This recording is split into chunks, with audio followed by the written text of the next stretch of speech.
What is going on, YouTube? PPS here is past the prop. We're back. It has been, I think, like 10 days since we've had a show. I know you've had your Vegas trip. We've done a couple spaces. I was gone this past weekend in Chicago, so been all over the place, all over the map. But we're back and ready to go. Join as always, Stu. How you doing, man? I'm doing good. Like you said, it's good to be back in the driver's seat. You know, it's been a little bit. We've had some spaces, which is fun, but it's definitely not quite the same kind of energy of just sitting up here and talking bets. So, yeah, we got a lot of good stuff today. Surprisingly solid Monday slate. We've got some Women's World Cup action as well, which I'm always betting on. So, a lot of fun stuff. Excited to get some winners. For sure. And obviously, we look at today's slate. It's pretty loaded, right? I mean, couple games with some weather concerns, couple aces on the hill, a lot of scrubs, but all the aces seem to be in tough spots, right? I mean, we got a lot of games here outside of Glass now, obviously. A lot of other aces here. They're going to have their hands full tonight. Yeah, no, it's always interesting to see that, and it's kind of fun, right? You want to see the aces kind of in these tougher competition games. Obviously, deadline time, so we got buyers, we got sellers, we got a lot of guys that are kind of auditioning for their future, especially look at some of these White Sox pitchers over there. Already saw Giolito leave, so excited to watch this slate, excited to get some more trades. I love the madness that trade deadline season always provides us, seeing new guys on new teams. It'll be fun. Yeah, I am getting that tweet out. I'm looking for yours here so I can hit that. There we go. I'll send that out. Yeah, we're ready to roll today. I actually really like this slate for a few games. I know we talked a little bit earlier about you liking the slate a little bit more than me, which is tough because I love all baseball slates. But this one kind of seems up in the air. A lot of DFS options here. Rockies game might rain out, which is weird. So it's like there's a lot of stuff up in the air for me, which makes me just, throw my hands up in the air, a little bit like, what are we going to do for today's slate? But let's get right on into it. We'll get right on into it. We got 4 plays for you guys. Full slate of action. If you could hit that like button, we appreciate it. We'll kind of let you guys trickle on in. I guess we'll kick it over to you, Stu. What do you we'll start out with our favorite game as always. What game is catching your eye? Yeah, no, this one was really easy, actually, when I looked at the slate earlier. Braves-Angels is definitely the game that I'm going to be tuning into. Obviously, the Angels kind of do feel like must-see TV. It's Canning more, and it's not like we have the most amazing pitching matchup or anything like that. But this team quite clearly just pushed all their chips in the middle, said, we're going in. Obviously, we saw them acquire Crone yesterday in that trade. We saw Giolito before that. It'll be very interesting to see how this team kind of wraps up over these next couple of weeks because it's going to be extremely important. And obviously, I wouldn't be surprised another trade or two. But love seeing guys in new uniforms. That's 100% the big screen game for me today. Yeah, and it's interesting because I think Griffin Canning is the number one, if not number one, I think he's top 5 in pretty much every fantasy category here in the second half of the season. So he has been absolutely elite. As of late, I'm very curious how he's going to do because he does really only struggle with power issues, right? That's really one of his toughest things. I mean, look at his last 5 games. I mean, he's 17 plus fantasy points in 4 out of the last 5. Obviously, 1 blow-up start against the Dodgers, who can fault them there, but 8, 12, 9, 7 Ks. Now you're heading into Atlanta here. I just saw my Brewers pitchers get lit up. Honestly, it kind of sucked because Strider and Burns didn't throw in that series. I would have actually liked to see some pitching and see how that would have fared. But it was as entertaining as a Brewers series you're ever going to find. Like, they never have entertaining games. So it was fun. It was fun to watch, and hopefully leads into that Brewers game and Brewers series against the Nats. But my favorite game, I think, is going to be a little bit more contrarian. I really like this Red Sox Seattle game. I'm curious if Nick Pivetta is going to actually be good. I'm not as high on George Kirby today. I know a lot of people are betting on George Kirby, and I understand it. I get it, but I think he actually kind of gets hit around today. I think this is a spot where when everybody's going to go one way, I'm going to go the other, and that will lead me into my dog pick, and that's going to be the Red Sox. I'm going to be rolling with those guys. I just think that this is going to be an all-around good baseball game. People are still sleeping on the Red Sox. I understand that Verdugo's been ass. Yoshida's been cooled down a little bit here, but Dude, Tristan Casas is just hitting nukes every day, it seems like. Still have a really, really good top of the order. Justin Turner goes yard in that Giants series in their last game. I'm really interested to see how this game goes, and I think that's going to be my spot and my dog pick. So I guess it leads to you, Stu. Who are you looking at as your favorite dog on this slate? Yeah, no, for me, I'll have to say the underdog that popped out the most is the Guardians. Is the Guardians. When I looked at that game, I mean, JP France, first of all, one of the largest gaps between ERA and expected ERA. It's not like he's striking people out or dominating. He's a guy that does allow some contact, right? And that's something that I don't mind with this Guardians team, who is, pretty good at getting on base right here. The red flag is really the Syndergaard stuff. We kind of have no clue. He was just traded over. It's been a little bit.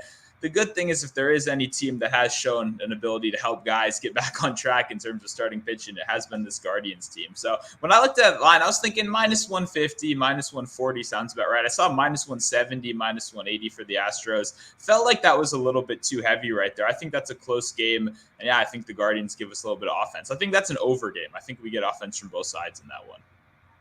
Yeah, I'm on I'm on the Astros in a lot of different ways today.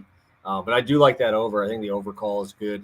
I'm curious how long they let Syndergaard go here in this spot, just because he hasn't really, I don't think he's thrown since June with that injury that he's had. So I'm very interested to see how that game goes. I think it's a decent dog pick, I guess. I just don't know if I trust Syndergaard. That's a big old variable, and I guess being on the right side of it, it could make it look like really easy money for you if you're able to get that right before the public switches over. So let's head into the slate. We got 12 of you guys in here in the first 5-6 minutes. We appreciate you guys. Hit that like button as always, and I'll kick it over to you with a good old reliable.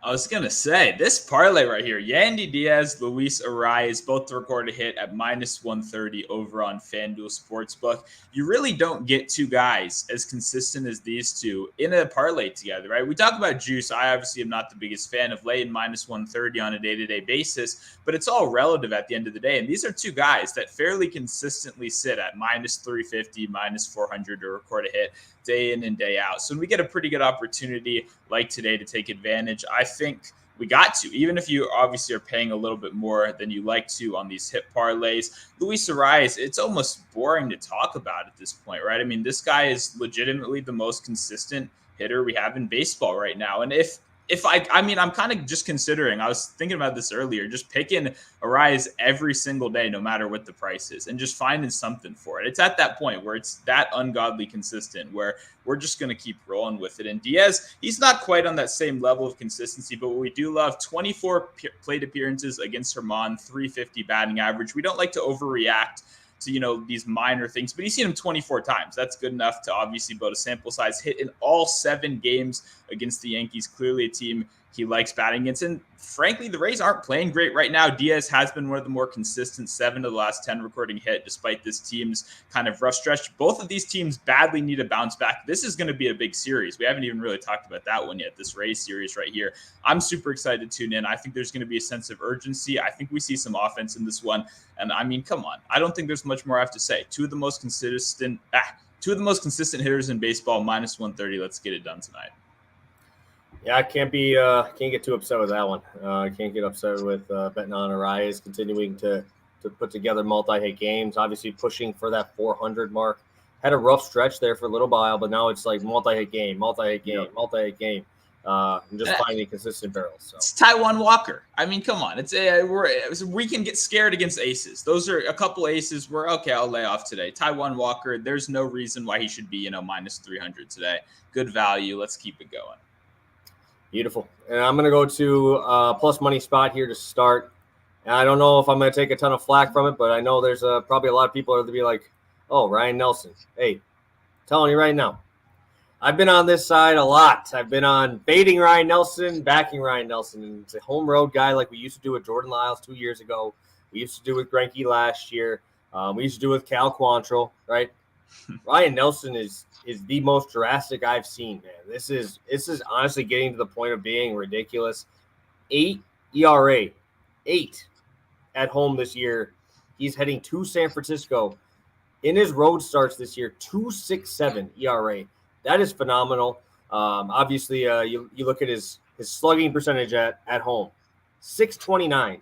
On the road, it's only 395. Right, it's a huge jump off. 356 batting average against at home, 223 on the road. Even at home, you look at his FIP, right? It's his xFIP 601, right? His FIP on the road is 408, right? I mean, it is. You go to underlying numbers, it's the same thing.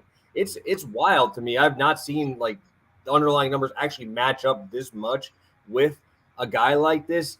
Not going to miss a ton of bats, right? Which is kind of scary, right? 17% K rate against righties, 13% against lefties. But there's really not that many guys here that you're too worried about in this lineup, and especially with how bad they've been playing lately. This offense has been absolutely dreadful. Over the last 2 weeks, 13 games for them, 205 batting average, 358 slugging, 645 OPS. This Giants team is really struggling. Obviously, it's a huge park upgrade for them. Obviously, even with the power that he's allowed, I think that this is a fine spot to wanting to go to him and not having to worry about, those fly balls that get out on him in Arizona. You're not going to have to worry about him as much here, right? We've seen it with Logan Webb when he went to a smaller park. We've seen it with all of their guys that go to the smaller park, that we're seeing a little bit easier, obviously, to catch the ball out there when you have an outfield like that. Obviously, you got a ton of barrels and stuff, but a lot of that is in his home starts here. I think he does a good job of keeping this ball in the ballpark. Hopefully he's able to place his four-seam fastball a little bit better, which he seems to be doing on the road. And I really like this park upgrade. I like this Giants team struggling. And I understand you're going to put him at 2.5 every single time, right? I mean, he's not well known enough. But this is the same thing I do with Bassett at home too. I'm going to back him. I can't believe I'm getting plus money on this. I don't think anybody else is really going to want to bet this either. So I'll be the guy on my island here, sitting with Kevin Porter Jr. Yeah, I was going to say, this is one of those that it does feel like you're actually getting a really good price because of the lack of name value. And you kind of mentioned, I knew the home road splits were bad. I didn't know they were that crazy, though. That is definitely one of the more insane ones we've seen so far this year. And like you mentioned, it's kind of the perfect place to go because San Francisco is one of the best pitchers park in the league. So it's not like this is a road outing in Coors Field. It's a road outing in the perfect spot. So you get the better stats and you get the great ballpark right there. And yeah, you mentioned Giants offense has never been the strongest all year long, right? They're never the team that's going to hit those home runs and power their way through, but it has been a little bit rough since the deadline right here. So definitely loving this spot right here. Maybe are you thinking about sprinkling him to win if you think he's going to get the under-earned runs right here? I thought about it.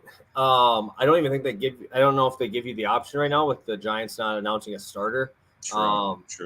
If they bullpen game, I'm actually kind of worried. My only thing is Camilo Duvall's thrown the last 2 days, right? So he's not going to throw today. That's huge. But I don't trust this D-backs bullpen to save my life. I've tried that way too many times, and they found a way to screw me over almost every single time. So I'm gonna lay off the win. I'm gonna lay off the full game. Sign me up for Ryan Nelson to just cook these guys. I'm hoping that it continues this home road complete flip. Doesn't make sense to me, but hey, I'm rolling with Ryan Nelson. Plus 190 Nelson to get the win is kind of ridiculous. I think that should, if it was like, I thought that would be like 220, 240 at the minimum. Like I was not expecting them to put that much respect on his name. But if you're going to give him that, how do you expect him to give up 3 runs, right? I don't think they're going to have a super long leash on the guy. And I've backed him before. He's been good to me so far. I think that we can I think at plus money, this is just a spot that I can't get away from.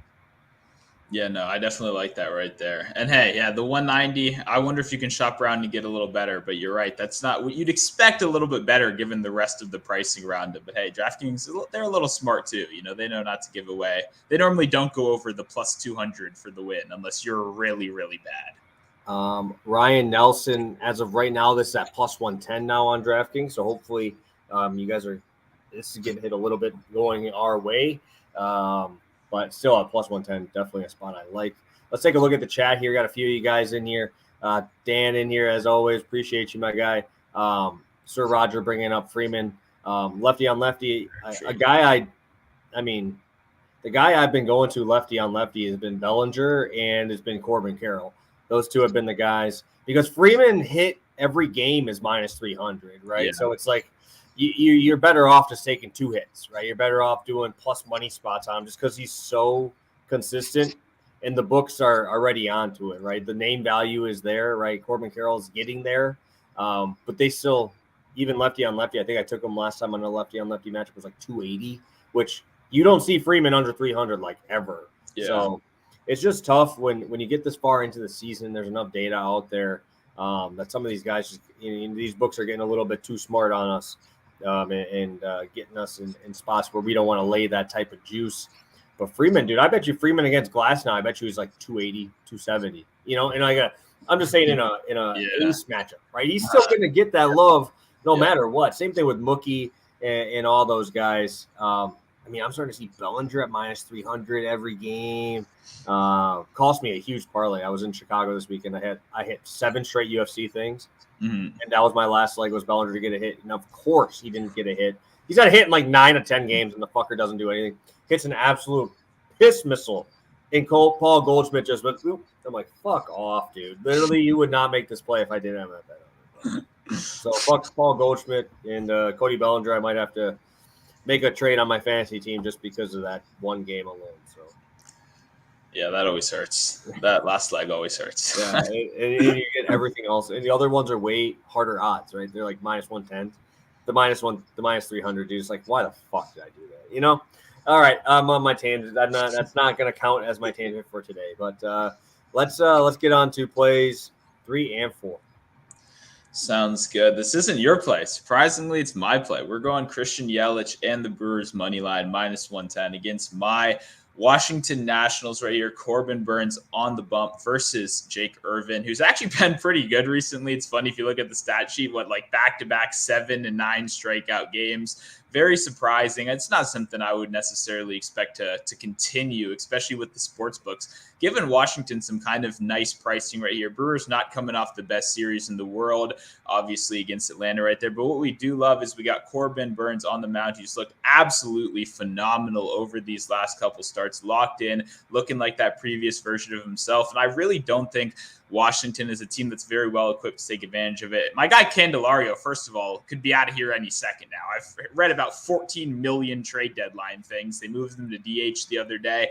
They're kind of already moving things around like they're getting ready to ship some guys out. And I really don't like this matchup whatsoever, especially you look at the starting pitching, right? That's clearly a mismatch with Irvin right there. Then you look at the bullpen. We've talked about it a couple times, but man, the Washington bullpen is so bad right now. We know the Brewers have a very strong bullpen, but the Washington bullpen is tired. That's even worse, right? You got a bad bullpen. Now you got a tired and bad bullpen, which I do think means even more pressure for a guy like Irvin to pitch a little bit deeper into these games. We know the power's really been what's hurt him. He's allowing over a 300 opponent batting average to lefties over his last 5 starts, which is why I picked Yelich specifically. Yelich is on fire right now, 340 over his last 15 games, hitting very well. Irvin has really struggled against the lefties. He's really struggled with the fly ball rate, which we'll get to in a couple of minutes.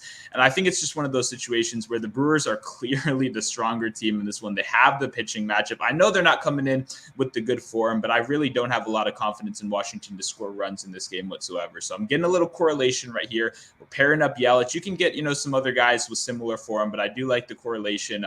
If this Brewers team's going to have a good game, it's probably, Yelich is going to get us started at the top of that order right there. Irvin's been really bad against lefties over his last 5 starts. And hey, even if this is up in the air in the 5th or 6th inning, I have absolutely no trust in that Washington bullpen to get things done. Thompson's been pitching a lot recently. Obviously, we have the Hunter Harvey injury. Finnegan is doing the best he can as the only guy out there. I think the Brewers take care of business today.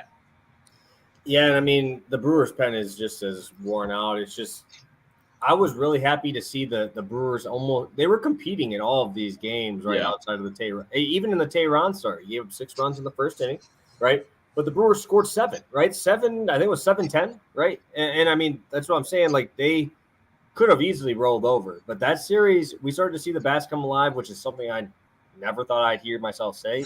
But the only guy on our pitching staff that can get us this deep into a game is Burns. Yep. So it's like, if Burns does struggle a little bit, which I don't think he's going to strike out that many guys, honestly, he's going to be mostly cutter, obviously.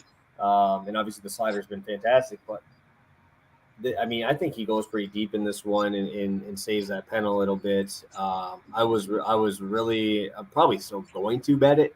I really like his outs prop. Even if they give me 18.5, I probably still take it. It's at plus 115. But the Nationals, they don't walk, they don't strike out, they swing early in the count, and they're fucking terrible. So pretty much everything I want. Oh, Yeah. outside of CJ Abrams, just put that elbow guard out, take that hit by pitch, and swipe that fucking base and get it on 2 swipes. That's all I want today. And I'm excited to watch this one. I think it'll be a little bit more entertaining than people think. Like if the Nationals get anything off of Burns and they go to the pen early, dude, like the pen just got taxed, bro. Yeah. But we could see a fucking 12-10 game. In my opinion, it's not even. It's like it's Burns versus himself in this game. It really is. If you want to walk people, that's how you lose this game, right? If you're going to go out here and walk people, but like you said, Washington doesn't make that easy. We make it hard for you to walk. You know, our leadoff guys are not going up there to walk. Abrams, none of these guys do. Thomas, Meneses, Candelario. Like, look at the first 6 guys in this order. So if your stuff is really that bad, you know, where you're going to come in here and walk all of our, you know, pretty rough hitters, then I think I'll take the L on that one, right? He clearly didn't have his A stuff. I take the loss. But man, Washington has just been so bad at these ace-level pitchers that can get deep in games. Whenever we see Nola, whenever we see Wheeler, even though they're not as good this year, Framber, whenever he comes down here, these guys that can get to that 7th inning just destroy Washington for all of the reasons you mentioned. So I like them in this game. I hope we can get to Corbin Burns a little earlier. That would make my viewing experience as a fan. You know, I got the freaking hat right here, but, you know, we'll hope for the best. Yeah, minus 115 for Burns to record a win. I think you're getting an absolutely fantastic price on this. Getting better odds than what it is for Burns to get the win. And Burns to get the win takes 3 or 4 different things, right? For them to be winning at certain spots, blah, blah, blah. Best spot you could do here. Definitely like the spot here. Yeah,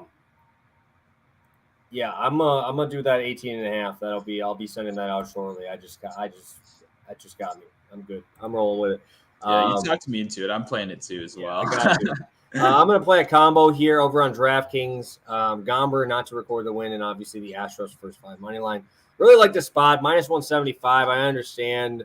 You guys know we ain't rolling that juice out here for the Astros first 5. I also wanted a spot where if Gomber does get rained out, which is like looking like a 50-50 chance that this game rains out, if he goes like 2 innings and it rains and they play the rest of the game, it's an automatic no win. He ain't coming back out, right? So that's another spot. Minus 175 won't kill you either. So it's not like I'm playing 250 on this one where if you lose that just would be shitty, right? So looking on the Astros portion of it, Syndergaard, obviously JP France not striking out anybody. But what I do like is this dude does not give up any power. Like I don't know how he does it. The dude just lets the guys put it in play, just doesn't give up power. And that's really the biggest thing, because you're going to need to hit the ball 3 times in a row for you to get runs off this dude, because the Guardians don't hit for power anyway, right? Let's look at what he struggles with, right? When we look at slugging, the guys that do hit him for power are all righties. Can you name me a good righty on this team? No, because they don't have any. They have no good right-handed batters. They're terrible, right? You're going to have switch hitters on switch hitters, right? And they're all going to be on that left side. You're going to have Bell going from the left. Obviously, Jose Ramirez. You're going to have Kwan at the top at the left, right? Not bad hitters, but there is no power allowed to lefties. That is what JP France does. He just negates the opposite side. Yes, lefties have been successful on putting the ball in play. 308 on base percentage, 254 batting average, but 310 slugging is elite. That is fantastic. So we're not getting extra base hits. You got to get 3 straight hits. The team is not, obviously they're doing better than before, right? I'm not going to say they're being good, but with how bad they started off the year, they're significantly better, this Guardian side, but they're still not good compared to what we're seeing on this side, right? We go to Syndergaard. I won't even look as much into this season just because, obviously, I mean, you could say he has injury, but if you do, 327 batting average, 306 to both sides of the plate. Absolutely getting destroyed by lefties with the slugging percentage over 600. And let's just look at the top of this lineup. We could see 27 stolen bases today. Kyle Tucker at the top. Pena wants to run. Obviously, you can look at Chas McCormick as well. Like, there's a lot of dudes who can swipe. I mean, you can look at their stolen base lines. They're ridiculous. Like, this is, dude, it's like when Judge was minus 160 yesterday to hit a homer. Yes, it happened, but I will never push that button. That is just fucked up, right? But I can't get away from this Astros team. You're looking at the side here. Syndergaard minus 150 to give up 3 runs. I think that is crazy, right? You don't see that very often unless you're in Coors. And we might only see him go 3 innings, right? And the Guardians have a decent pen, but not the middle, right? It's the back end of the pens that some dudes that are dogs, right? You go back there, you get Stephan and you get Clase. In that middle part, we've seen DeSantos get hit. We've seen a lot of those guys give up runs recently in this stretch. I'm gonna be rolling with the Astros. If the Astros lose today, or at least lose that first 5, they can take my money, because this is the best spot you're gonna find. You got some hitters that are finally getting into it. They just scored 20 freaking runs, dude, on the Rays. So this team's hot. You have Jordan back. Sign me up, baby. Let's go Stros.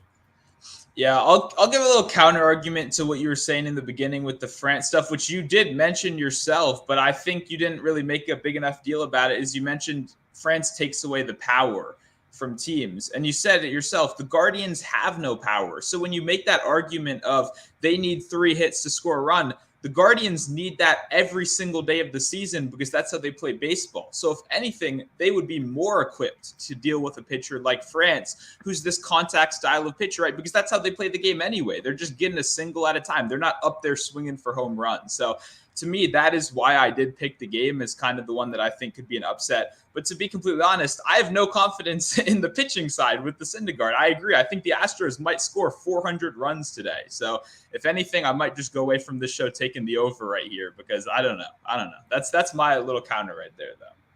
Yeah, 5.5 was a line I looked at, minus 105 on DraftKings. That was literally typed in until I found this one, obviously. With the rain, almost kind of makes me like that Gomber one more. Yeah. With the ability for him to come out early. But yeah, I mean, 3 hits in a row. France is very good at limiting stolen bases, which is something you really need to do against this team. If he allowed a lot and he was not fast to home, I'd be even more inclined over there. Yainer Diaz has been fantastic against stolen bases as well, which again, the Guardians have been getting on and swiping, and then they only need 1 other hit, right? This is a tough battery to run on today. It ain't facing Syndergaard, right? So, I mean, it's going to be tough. I might even take the France under 2.5 earned runs as well in this one, just because I hate France as a pitcher, dude. I really do. I hate both of those guys. I hate France, and who's their other dude that I hate? Who's their starting pitcher? Liebeck or whatever? Yeah, Bilac. Bullshit. Fuck that guy. I hate that guy. You can never be right with him either, because the dude is just boring and does nothing. And then in the games he's supposed to get blown up, he's just getting hard hit ground balls right at people. And then his last outing, the dude just got smashed around. Luckily, I got him yesterday and took the over in the first 5, or over in the game for that one, but the dude just got shelled by the Rays there. So I like this spot. We'll see. We'll see on if I'm not even betting on Siri or on this dude either, too, which makes it even more funny on JP France, because like I don't like him as a pitcher, but I hate Syndergaard. So it's like I keep going and going, and it's just like the lesser of 2 evils, I guess. So Gomber no win, Astros money, first 5 money line minus 118. And we're through it all. We're at 30 minutes, 20 of you guys still in here. We appreciate all you guys. Let's go through a quick recap. I haven't looked at a long shot yet today, so maybe you do. But let's get it rolling here. Yeah, no, I can fill the long shot dead air. I think I might have one. I might have one. We're going Yandy Diaz, Luis Arraez. Both these guys to record hit. That's minus 130 over on FanDuel. And then we got Christian Yelich to record a hit. Brewers money line. This one is minus 110. I got it over on Caesars. Should be the same odds on DraftKings and MGM as well. Awesome. I'll be on Ryan Nelson under 2.5 earned runs plus 115 to go along with the Astros first 5 money line, and Gomber not to record a win at minus 118. Stu, what do you got for a long shot? I'm cooking mine up right now. What do you got? Yeah, you touched on it a little bit. I've got a couple so far. I like the stolen bases against Syndergaard, right? We're definitely rolling with that. So I do have Pena stolen base and Tampa Bay money line is one at plus 479. I got that little combo there because you got to parlay these stolen bases. I don't like the same game parlays because I don't like parlaying multiple stolen bases together. But I did run with Pena. I think I'll probably do Altuve at some point tonight. He's 250. He's not very fast, but he is a smart guy, and I do like those kind of veteran steals are a real thing. We've seen like first basemen for years do it. He does have that kind of IQ to take advantage. He swipes the base from time to time, and we know Syndergaard is so bad. Beyond that, too, we can use this as the thing. But I did bet Yelich to hit a homer. I can check for what we got for the best odds on that right now. But I mentioned it, Irvin, the fly ball rate and the hard hit rate are really bad against lefties recently. He's been giving up a lot of pop. Even in the better outings, he's still been giving up a couple homers a game. So you can get Yelich at 520 on FanDuel to hit homer. The last one I got, throw in there, Marcell Ozuna to hit a bomb as well, over 500. He has one against Cabrera already. I like that matchup. So I got a lot of long shots today. Okay, well, I posted in the comments after because I can't. I got don't have enough. Yeah. I'm just talking. There. I don't mind them in any of those. So what I will be doing, since you got plus 500, I got to go higher. I'll be going at a plus 879 spot today. And let me pull it up. Plus 879. Over on FanDuel, you guys know I'm building. I'm out here building something. And I'm going to be, actually, I think it's 816. But I'm going with an alternate line in that Braves game. I really like that Braves game over. But what I really like, dude, I think that Canning is going to do okay. I think he's going to still give up bombs, right? This Braves team's going to hit bombs. He gives up a lot of power to the right-handed bats. But I also really like that Morton is a fade man for me. I like fading Morton. It's about 90 degrees out there. If I had to go with a guy I like the most in that Angels game, it's probably going to be Hunter Renfroe. I like him quite a bit today. You've seen dude, I don't know what happened to Charlie Morton. He used to suck against lefties. Now he has reverse splits and is better versus lefties and giving up a ton of power to righties. Obviously, Taylor Ward probably out for the year. Fuck Alek Manoah, right? We can all just agree on that. But who's the only power right-handed bat here, right? We have a lot of obviously Shohei is fantastic. Doesn't matter. He is going to be fantastic. But the line is indicating that, right? So, I mean, if you look at the power given up, I got to go with Renfroe if I'm going to go with a home run guy, which I usually don't. But Renfroe right now, you're giving me a plus 450 on a guy who literally is a do-or-die guy anyway. Hitting when he does make hard contact, does put the ball in the air a significant amount. I think that was my other guy. If you want to go with just a home run, it would be Renfroe. He'd be my dinger call of the day. Pivetta getting the Mariners. Mariners obviously have a lot of power, but do swing and miss a ton. Pivetta has been absolutely lights out since the All-Star break. I'm curious how he's going to go as an official starter in this game. He's been coming out of the pen there and obviously doing very well. But we look at Pivetta, dude. If they let him go a little bit, I think he smokes these dudes, right? I mean, 13K outing and an 8K outing 2 and 3 starts ago. Even against Atlanta, 5 innings, 3 hits. Who is doing that to Atlanta nowadays? Nobody, right? But that is with him coming out of the pen.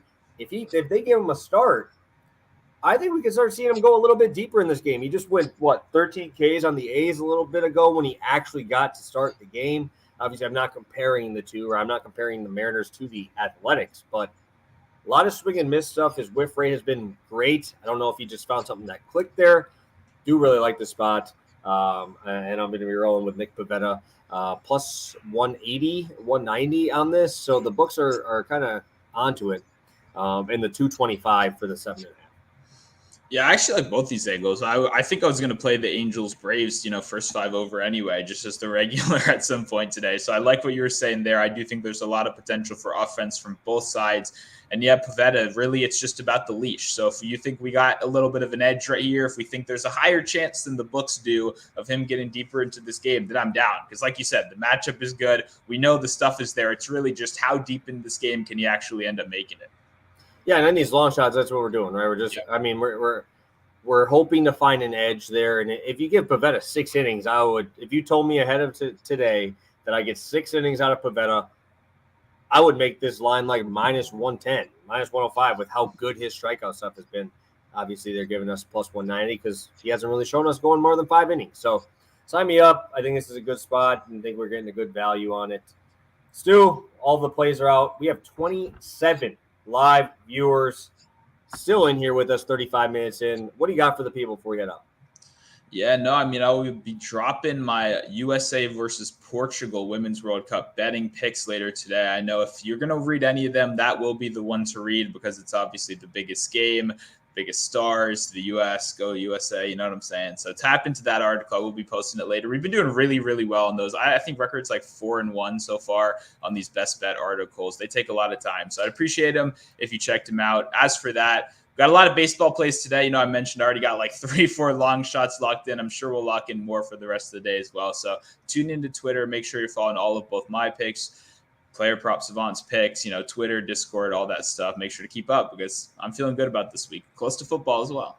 Yeah, we're getting there. Doing all my best ball drafts. We're really getting into it. So really getting after a little bit. So 4,664 is what our line is on our long shot today.